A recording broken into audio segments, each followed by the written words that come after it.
Good afternoon, good evening. Hi, everybody. How's it going?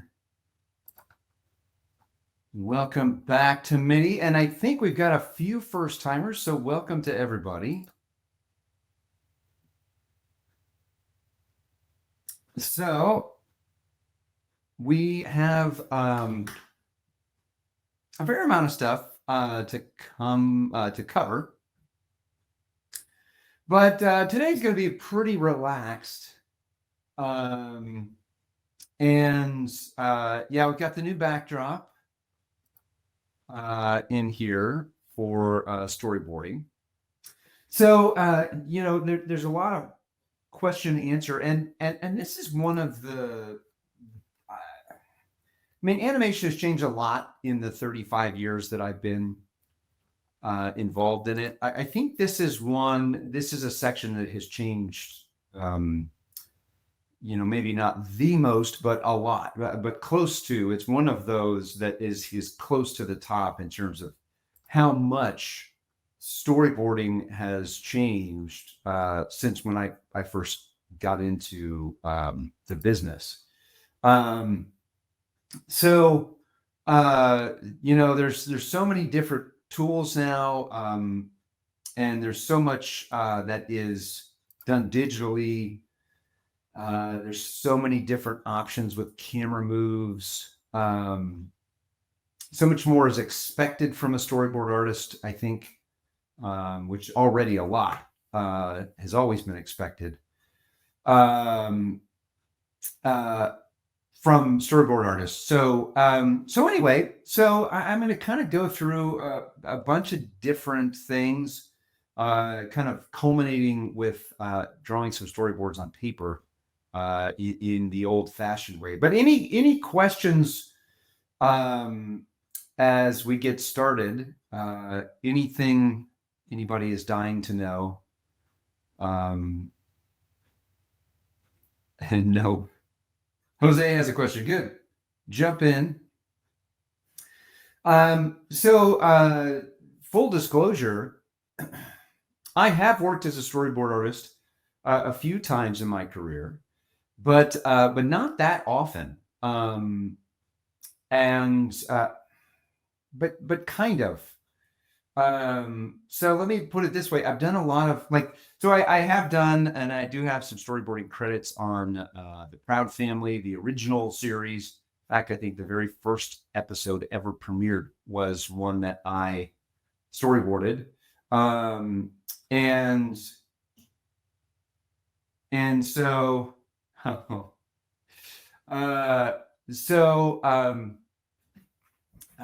I do have some credits. I also did some storyboarding for different things at Sony that ended up as promotional items, prototypes. I've done some storyboarding for as a freelancer. I did lots of storyboards for lots of different projects that I produced and did soup to nuts, and I've obviously done storyboards for my own shorts, my own short films.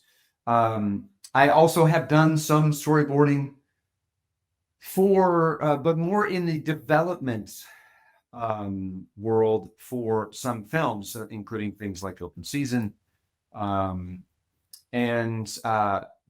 some of that got used in terms of different ideas that I came up with. I've given a lot of story notes. I have been in lots of story meetings. I have done things like that, and I've worked in story. But in terms of I have lots of credits as an animator or lead animator on lots of different movies. I do not have, I don't think, a single credit for storyboarding on a film. It's more been kind of behind the scenes, or kind of supplementary type stuff. So, all right. So Jose, trying to find reference for me online. Now, have you, in terms of behind the scenes videos, in hand-drawn animation, we didn't have a ton of behind-the-scenes videos. That really didn't get started until I think Pixar started doing some stuff. D-Ra, I did know it was Pokemon Day. So, but even if they did do behind the scenes, which they did some of it, I wasn't really a lead. It was pretty early in my career, and they generally do the behind the scenes stuff with lead animators. Now, I do have some behind the scenes stuff that I've done for different movies at Sony. I'm on the special features on Stuart Little 2, which is probably on YouTube somewhere. Now they do these sort of Sony kind of cuts together these, there's a lot of different people talking, so it's not just me. So I'm in that one. I've got special feature stuff on Surf's Up. I have seen some of that on YouTube. Special features on Smurfs 2. I've done some stuff for that. But they didn't really want us talking on Polar Express because we were the animators, and they really wanted it to be mocap, motion capture. So they didn't really talk to us about that. Now, if you want to find information, you can go to IMDb. I am on IMDb. I am the #1 Chad Stewart, which it's like, oh, that's nice.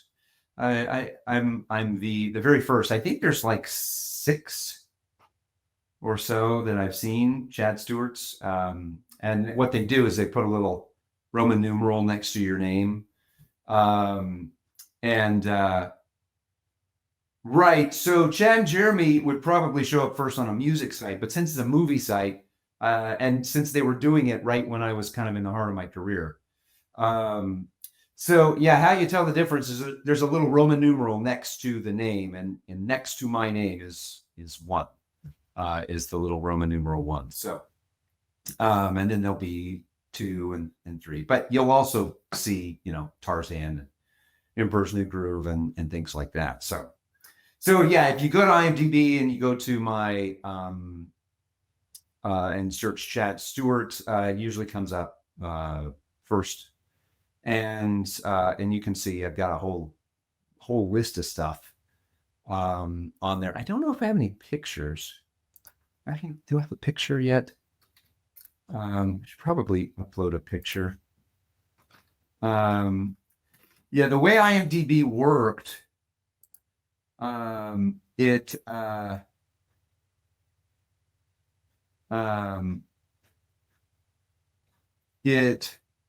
I don't have a picture yet. That's okay. It kind of created all of these things first, and then you had to sort of connect yourself to it. So I didn't do that for a long time. IMDb stands for Internet Movie Database, and I was on the Yzma crew. Yeah. And a little known fact, before Google, for a short amount of time, Internet Movie Database, IMDb, was the most popular site on the internet. I don't know how long. It wasn't that long, but it was for 1 year. I think it was like the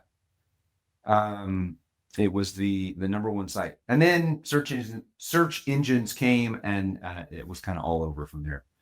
So all right. Well, all right. So let's kind of jump in then to storyboarding. I did not meet Eartha Kitt. Sometimes we would meet voice talent, sometimes we wouldn't.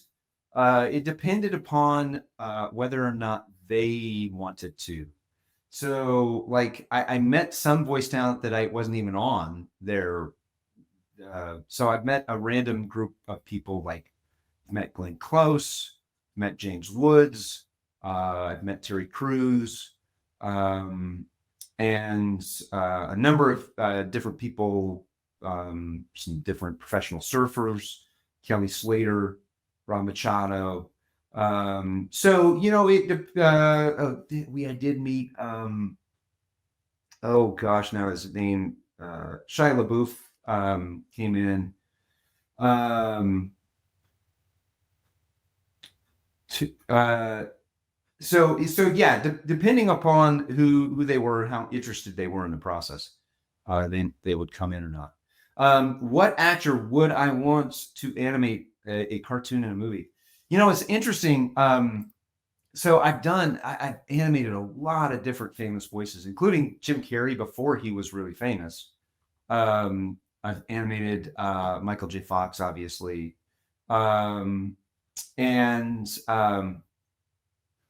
Eartha Kitt, Rosie O'Donnell, Katy Perry, Smurfette. A Smurfette was Katy Perry, and then who was Christina Ricci was Vexy. So you get used to it. It becomes like a cool thing. But no, Carson, I am not looking. I am not. Yeah, I know people have asked me. A lot of people have asked me. I have not gone to see it, and I'm not really interested. It is Sony's first movie I have nothing to do with. The very first one. So I'm happy about that. But is there anybody I haven't done? Like, it'd be cool to do somebody like super, like Anthony Hopkins, super dramatic. And right, Megan, right. So that would be kind of fun. To do something really different, but I haven't ever really thought, oh, there's somebody. This person is somebody I really want to animate lip sync to. Chris Pratt, yeah, but Chris Pratt's everywhere, man. He's been in so many different films. Because he was the voice of Garfield and Mario at about the same time. Yeah. So Chris Pratt is Bugs Bunny. That's another thing. The new Bugs Bunny movie came out and it's not doing so well, which is a bummer. But I didn't really like the look of it. Yeah, it's like something about the end of the world. It's really more the zany kind of Rob Clampett. Yeah, it is 2D, but it's 2D rigs. So it's not, it has more of the TV type look. I mean, some of it looks pretty good. Yeah, is it the end of the world or something? Let's see, looks funny.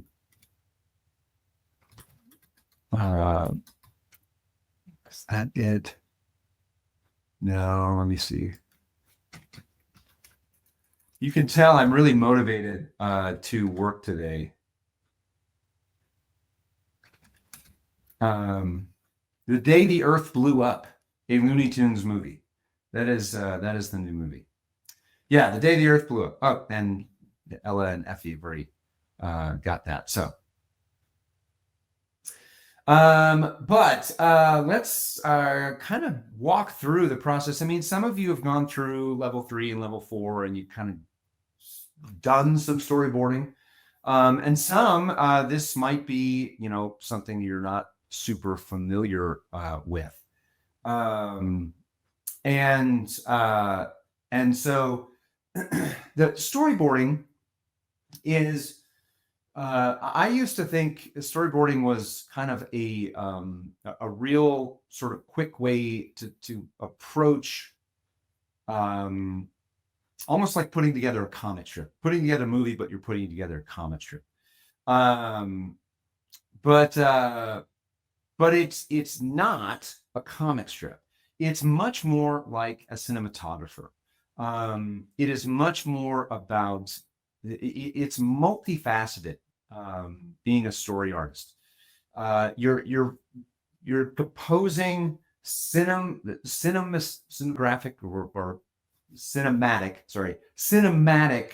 shots, and that means composing the frame to look visually interesting. So that's one job, is sort of looking through the eyepiece of the camera and designing the frame and designing the world. So that means that you're going to actually have to draw backgrounds, and you're going to have to understand perspective and draw those things out. But you're also kind of working out the overall story, and what that story is, visually, because there's a writer who's working the story, but the storyboard artists are also kind of seeing how this is playing out visually. Do we need something here? Is this clear? And they're sort of showing and telling the story in a visual format. So in some ways, you are the first sort of, you need to understand performance and acting. You need to be able to draw facial expressions, communicate clearly, and do all of those things as well. And in some ways, you're sort of mini directing before, you're sort of kind of assistant directing to the director. So many of and most of the animation directors from big films have come from the story department, and so the story department. If you ever want to be a director, if that's a goal of yours to, I want to be, direct animated movies, then the best and easiest way to do that is to find your way into a feature division story department. Have I ever voice acted? Not anything professionally, no. I've done, stuff for my own shorts and for, different things here and there, but no, I have never voice acted. Okay. So when you break down a movie, it's a little bit different in live action, but not that much different.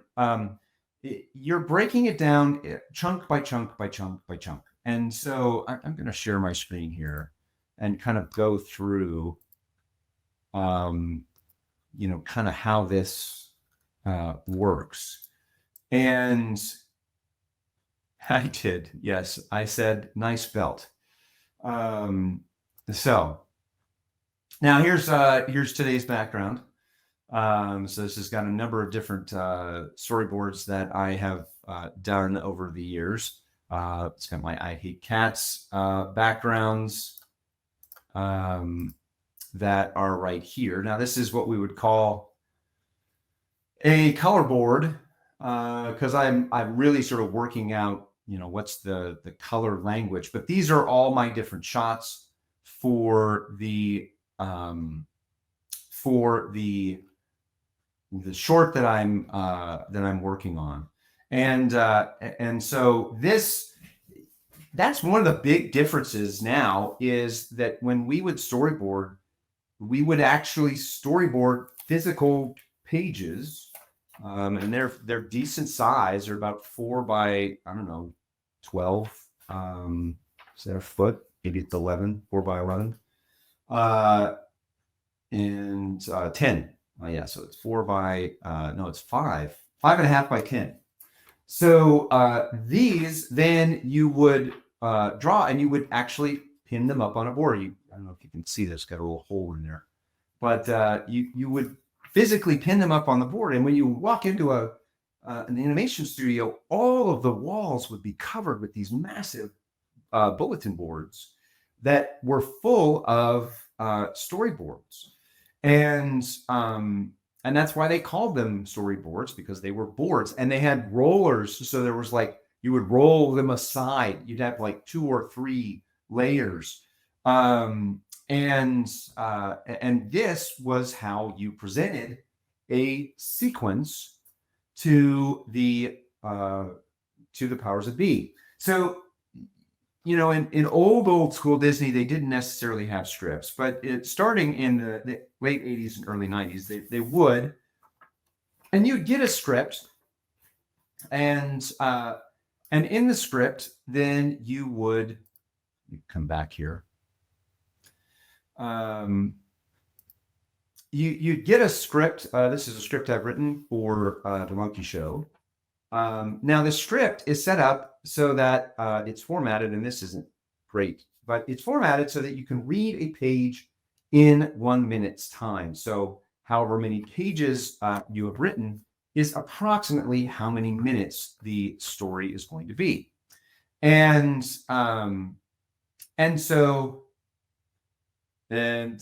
this is only partial, the part of the script. I think I've written, this one is 7 pages, but I can probably find these 3. It's on a file somewhere. But I'm not going to read this script. I will give you the basic understanding of the story here in a moment. But these 3 pages, theoretically, I could read in 3 minutes. And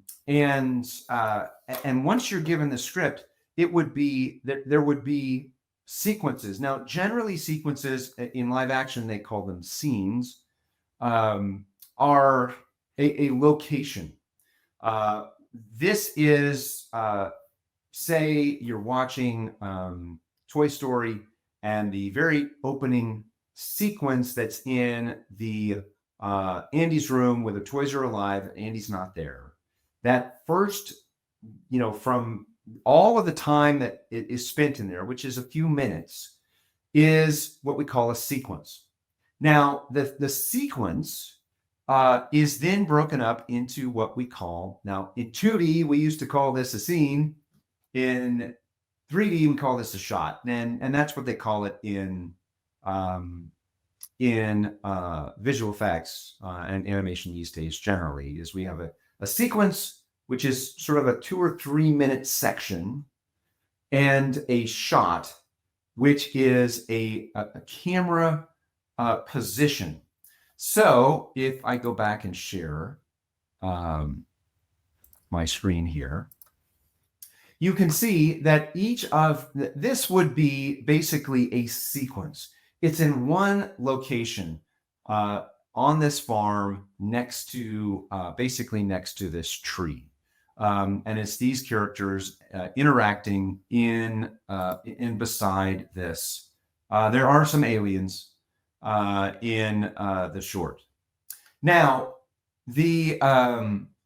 so each different camera position is a shot. So I have an establishing shot here in the first camera position.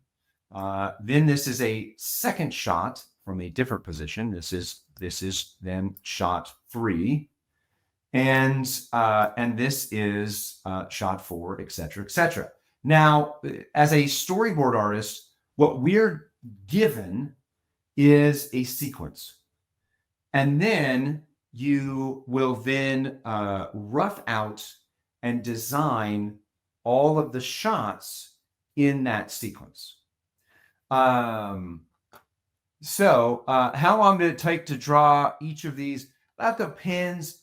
Some of them at the beginning took longer than others. Once I sort of figured out my system, it went decently fast. And this is actually color and backgrounds. I actually have, let me open this up here. We're about halfway through. And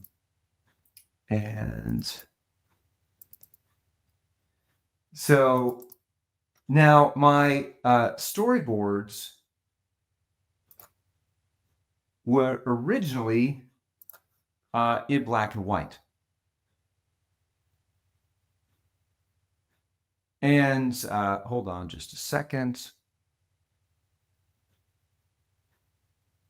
Well, this is taking a long time.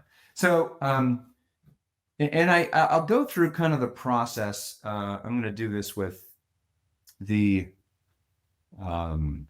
yeah. So these were my original storyboards. This is probably about second or third pass, where basically everything was in black and white. And so, in order to design all of these different shots, camera locations, that's what a storyboard does, and a storyboard artist does. So, any questions about this so far? Okay. So what the process I would normally go through, and I'm going to come over here under onto my other desk here. So let me get set up. And sign into this other computer. And log in. All right. And turn my keyboard on.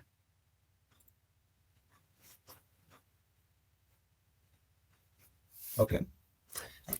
So let me bring this down here. And stop sharing my screen. And go over here. Okay. So I've got some of these materials. It's way too bright. Right. There we go. Can't see it better. Okay, so we will start off here, and does everything look decent? Can everybody still hear me? There we go.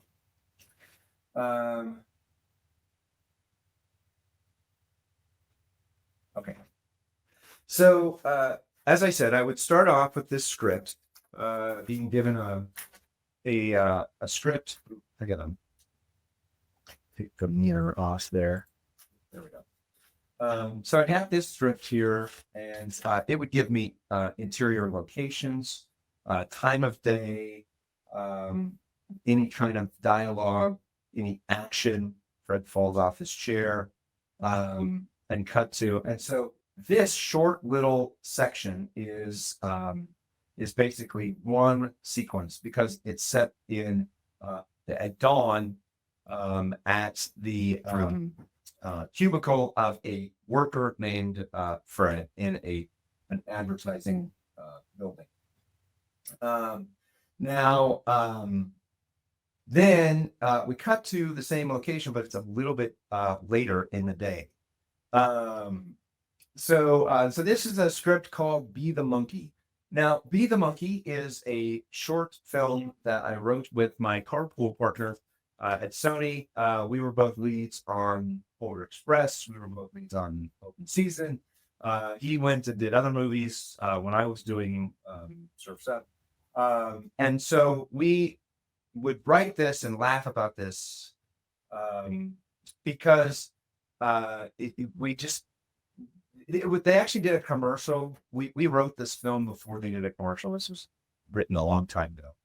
But the commercial, or the idea is that he's trying really, really hard to get ahead of work, and they bring in this new guy. So he designs this wonderful advertising campaign for perfume. He works at an ad company. And the ad campaign for the perfume is he's sure he's going to get ahead. This is going to be his key to a promotion. He feels like his boss is ready to promote him, and then he is someone shows up who's the new guy, and his boss says, You need to train the new guy. Now, he mistakenly believes that he is going to be promoted once he trains the new guy.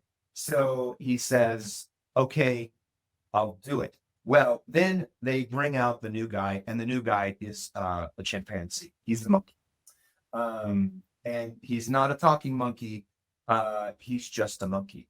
But Fred, the main character, believes no one else can see that he's a monkey. Everyone else is just enamored with this monkey. His boss thinks this is the brightest young mind that's ever come. The girl that Fred has a crush on seems to be smitten with the monkey, and the monkey turns out to be really actually pretty good. As Fred trains him to do his job, the monkey actually is decent and even a little bit better than Fred at his job. And so it's called Be the Monkey, and it's set in one basic location. So this is my little diagram here, and this is one of the first things you'll do as a storyboard artist is to kind of set up, well, what is the location? And this location is Fred's cubicle. And the entire show, the entire shorts takes place in this cubicle. Now, my goal one day is to actually build this in like a stop motion 3-dimensional model, and then set up cameras.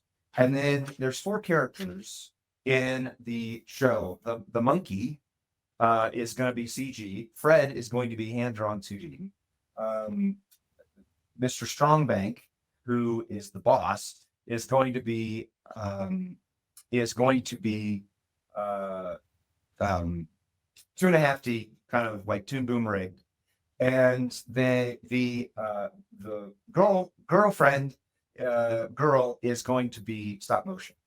So yeah, so no, this is not out. We wrote this back in, man, this must have been back in 2003. So a lot of these things, these ideas were, well back then. Now, will it ever happen? We'll see.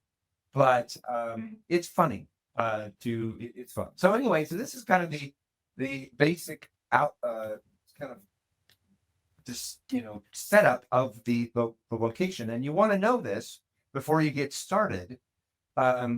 Storyboarding.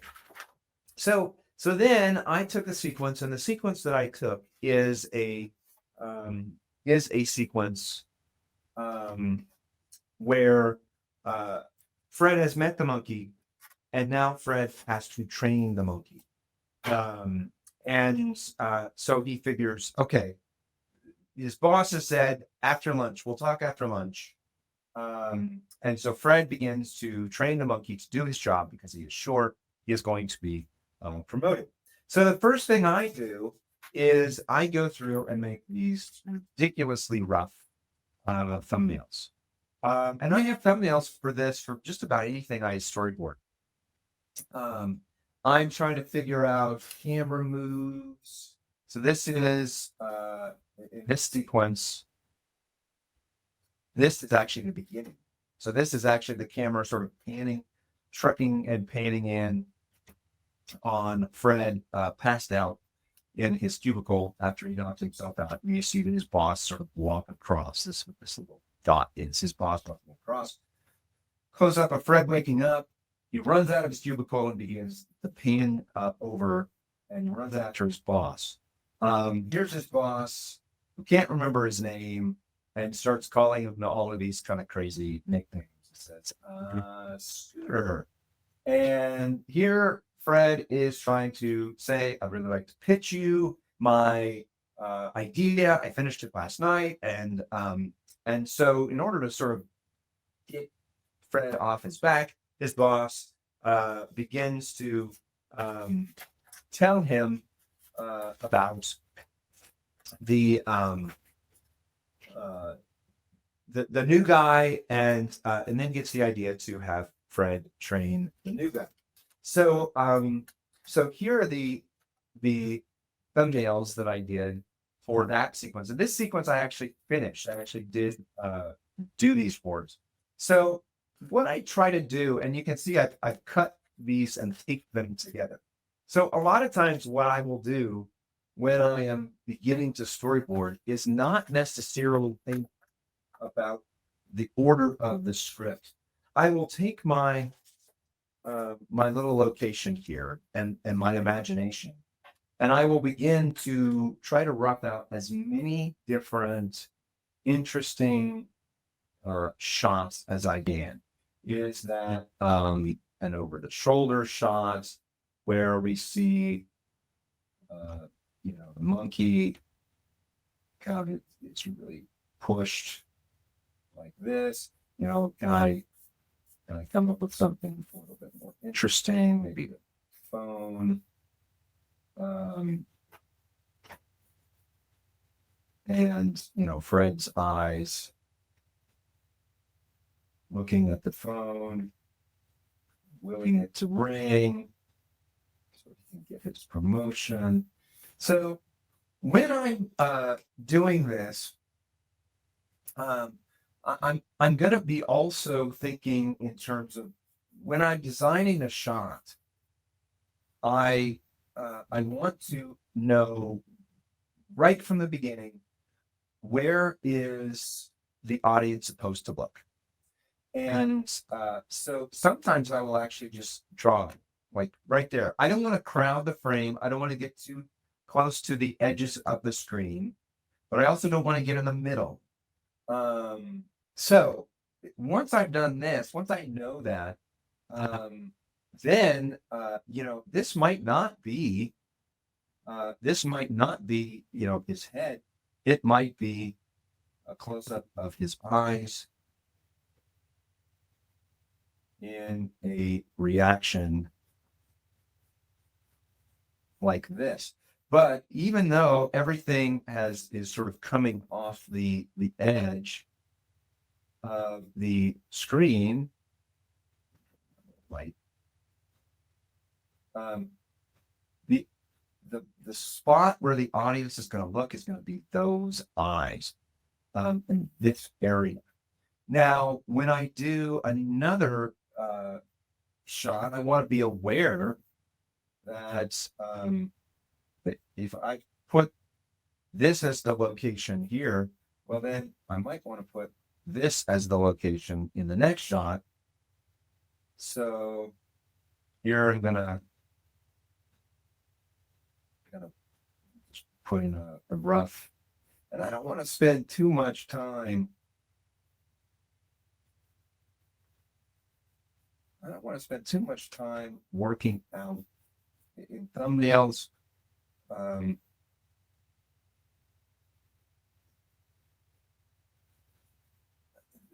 don't want to draw too nicely, I guess, is what I'm trying to say. Because generally speaking, I'm going to have to redo a lot of this stuff anyway. And so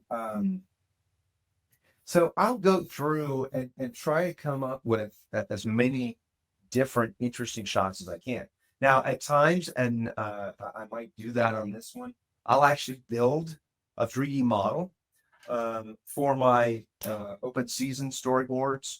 I actually built a 3D street and built the model of the room, and then I could take the virtual camera and move it around and try to explore different interesting camera angles and shots. So Fred is going to be 2D. The monkey is going to be CG, and I actually do have a CG model of the monkey somewhere around. That if we have enough time, I might show this. So once I have my story thumbnails, trying to figure it out, and I'm going to go in and start to figure out, the next thing I need to do is figure out, well, how many drawings do I need to define an action? I might actually need more than I've drawn here, which is why, you know, I've got the monkey yells, and then Fred yells, and the monkey yells, and Fred yells.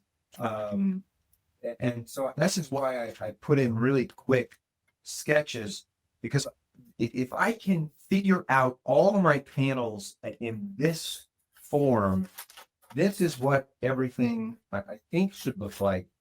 That's going to make it a lot easier for me to once I start actually doing the drawings.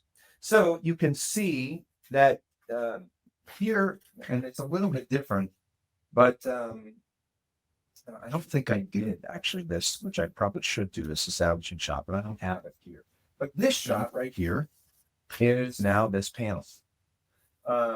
So this was done with this pencil. This is my favorite pencil.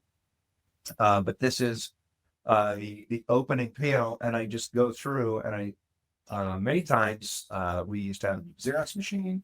I would actually blow this up and then kind of use that as my basis and fix any kind of perspective or issues or anything like that.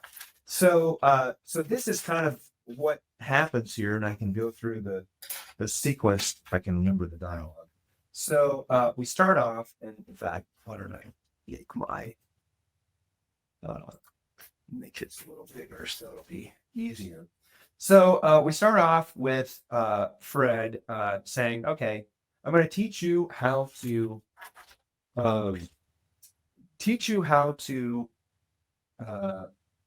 send out letters." And so yeah, it's very simple. You make a bunch of copies. You take all of these, you push it into the envelope, and then lick the envelope. And here, Fred blows the envelope across his tongue and slices it open with a massive paper cut. And so now Fred screams in pain. And the monkey generally just mimics anything that Fred does. So the monkey comes in and realizes he's taken away one thing from this lesson, and that is to scream. And so he screams at Fred. Now these are out of order. And Fred screams back, and the monkey screams back, and cut back wide, and they spend some time screaming back and forth at each other. And then the girl shows up and says, "Hey, just wanted to say hello and looking forward to getting to know the new guy." And Fred is completely stunned, looks over at the monkey, who goes back to what he feels like is doing a good job, begins screaming again, which then makes Fred fall off balance into the open filing cabinet. Now, the stamp gets put onto Fred's face, and then the monkey climbs up to Fred to see Fred's presentation. And this is what Fred really wants to protect, because this is what he's sure once he pitches to Mr. Strongbank, his boss, this is what will give him this promotion. And the monkey loves this and begins to reach out. Jose, because I want to make her a little awkward. So then Fred jumps up and says, "No touch. You can't touch this." And then has a slow, lingering bitterness develop. So that's this sequence. So this sequence would be then pitched. So I put up all of these, and I did this at Sony to kind of pitch this, and I did pitch this to a few people. But you would put up all of these on a a board across each other, and you get a pointer stick, and you begin to tell the story, um, and and tell the story to those involved. And this is how you would pitch the different story ideas. Now, then what would happen is they would come in and say, hey, we don't need this. And they would fold it and pin it up, or they would rip some down and they would put new pages over and kind of draw out. When you got notes, you would actually take your full board back to your office. And that was what you had all your notes on from the sequence. So these boards were like 8 feet by 4 feet. They were massive. And you'd put it out in your hallway and leave your door open and kind of come back and forth, redrawing your boards and putting new boards on top of that to redo that. Now, once that was done, then all of your boards would then be digitized. They would be scanned in to the computer, and that would be where you would begin to put together the edit. And that would be your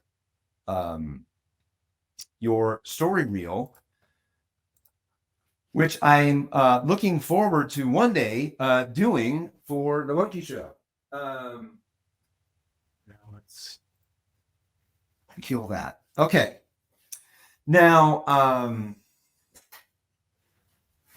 and Deborah, it's not too far off. Yeah. You would, yeah, because like the sequence I did for open season took 3 of those boards.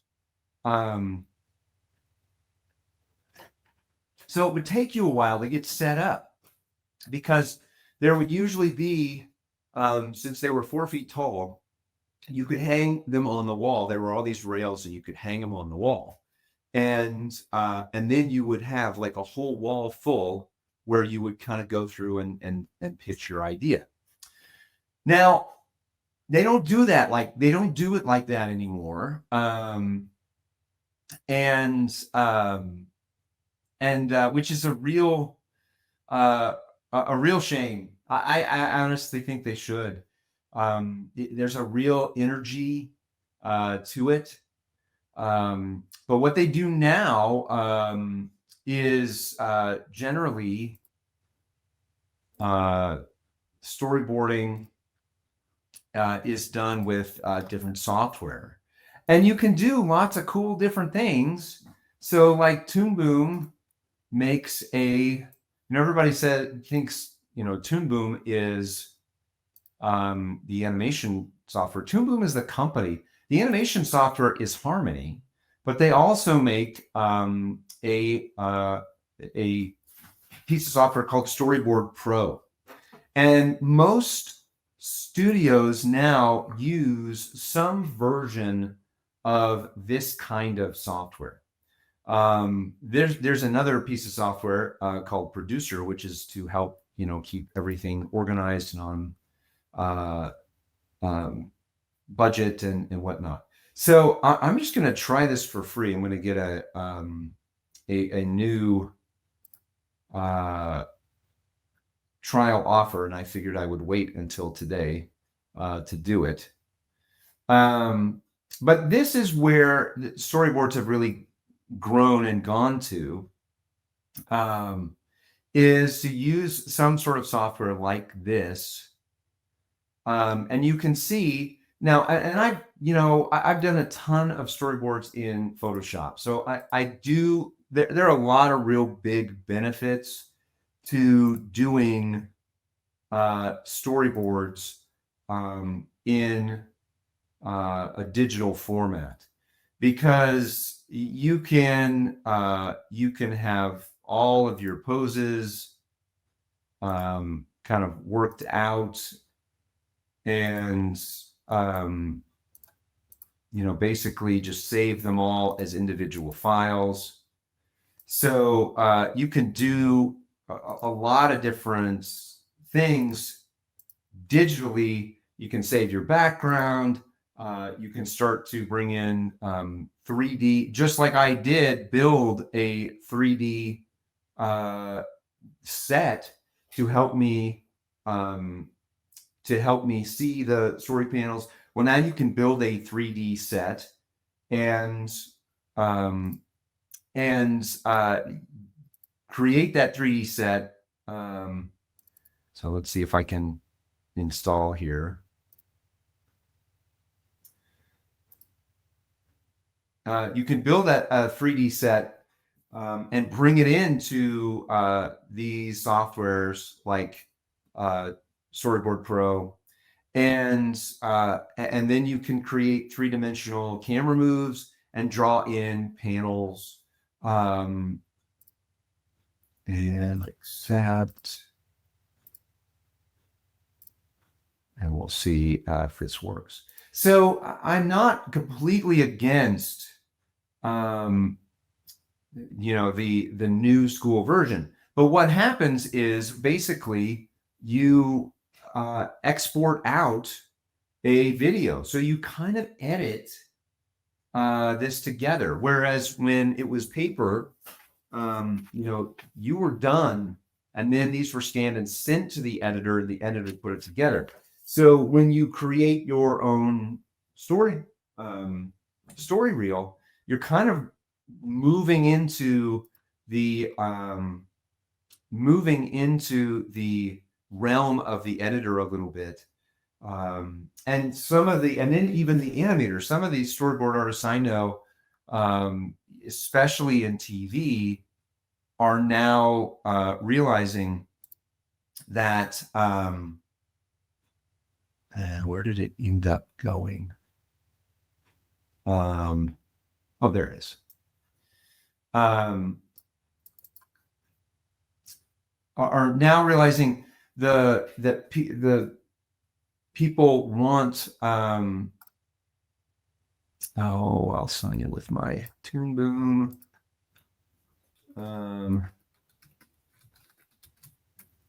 If I can remember my password.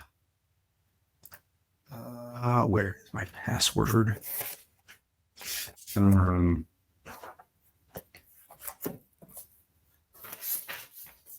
hold on just a second.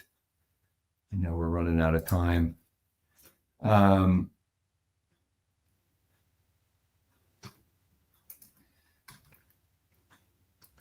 And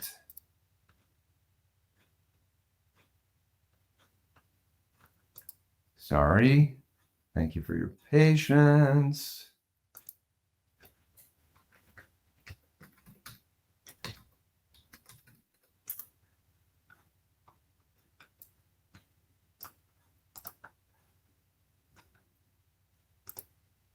Okay, so scroll down the rows. Hold on. There we go. And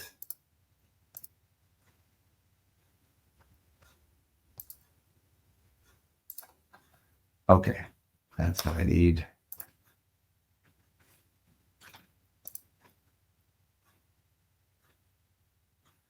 And how are water sims done in CG Sim? So there's all sorts of different ways to do simulations. There's particles. There are, and I'm not an effects animator, but my guess is you're looking at displacement maps and potentially some particles. Continued trial. Here we go. So this is, I don't want to take part. So this is, and let's just do the monkey test.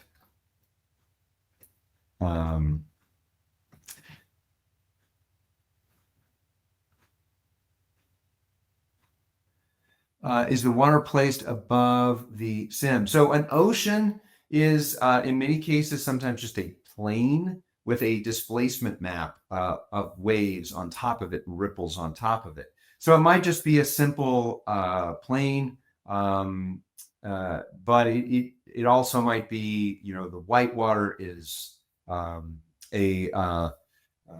particle emitter. And so there might be multiple things that are happening all at the same time to create that ocean. So yeah, I mean the ocean, and I'm only speaking from what I know of Surf's Up, but I'm sure it's been done many different ways. So now here you can see if I put in a simple BG, and it looks like it's very similar tools to Harmony, and I can put in looks like this is a character layer. I want to add in another layer. Well, stage view. I'm going to have to, here we go. Add a layer. That's to add a panel. That's a new panel. Okay, so I've got my first panel, and I've got my second panel, but here, you would go in, group, bitmap layers, vectors layers. So, you'd be drawing in panel A here, and this, you draw a number of different panels. You can see scene 1, panel 1.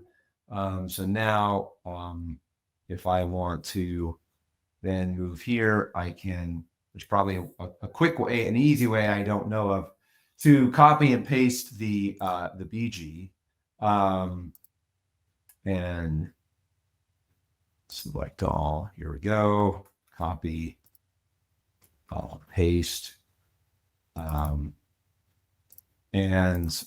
now I'm drawing, a second panel of this character. So this is, once I've, it almost feels like animation, which is where I'm starting to see students get a little bit confused, because they're starting to think that they might as well just start animating. And there is pressure on the storyboard artist to do more poses like animation. Whereas that had really been quite separate, as you can see in the process of creating actual paper panels, which would then kind of move through creating a background. Then that would go into the animation department and be animated. So there's pros and cons. There's things I think we've missed from the old school approach, but there's also some great time-saving benefits to storyboarding now. So, all right. Well, that brings us to the end, and hopefully it's not too confusing, and a little bit of illumination, if you will, to the whole process of storyboarding. Any final thoughts or questions before we finish up?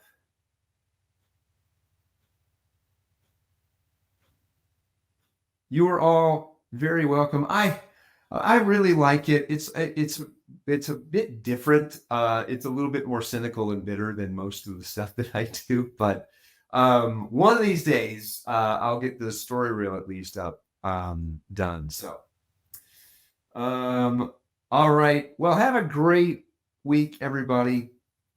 And I will see you next time. Bye, everyone.